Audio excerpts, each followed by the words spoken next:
vitabu vya maisha vitakapofunguliwa, ukisimama mbele za Mungu uso kwa uso, utamwambia nini? Ulienda kwa wachawi, mtoto wa mwenzio wafe. Ulitafuta giza ili mwenzako asionekane.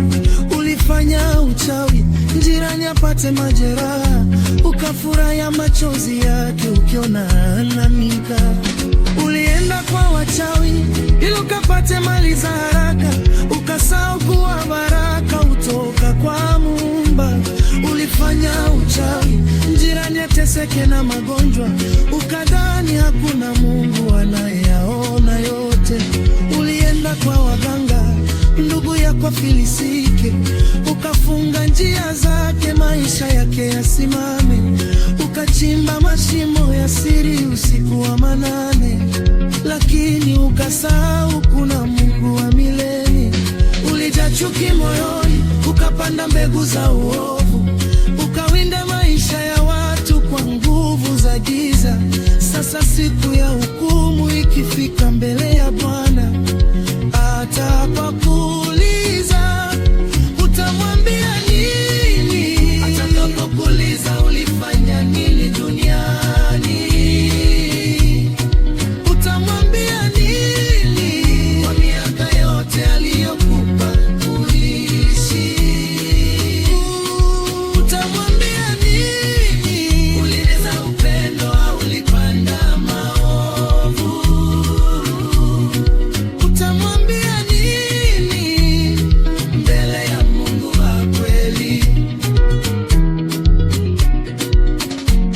Je, uliwalisha wenye njaa walipokuomba? Hauliwafukuza bila huruma wala msaada? Je, uliwafariji waliovunjika mioyo? Hauliwacheka walipokuwa katika maumivu? Je, ulihubiri amani na wapendo? Ulieneza fitina na maneno ya uongo? Je, uliwainua walioanguka njiani? Uliwasukuma zaidi wangamie? Wivu ulikutawala, ukaona mafanikio ya wengine, ukachoma moyoni badala ya kumshukuru Mungu. Ulimchukia ndugu yako kwa sababu ya baraka zake, ukasahau kuwa kila zawadi hutoka juu. Je, uliishi kwa haki na kumcha Muumba? Ulifuata tamaa za mwili kila siku? Sasa malaika wakikusanya mbele ya Bwana, atakapokuuliza utamwambia nini? Atakapokuuliza ulifanya nini duniani, utamwambia nini? Kwa miaka yote aliyokuwa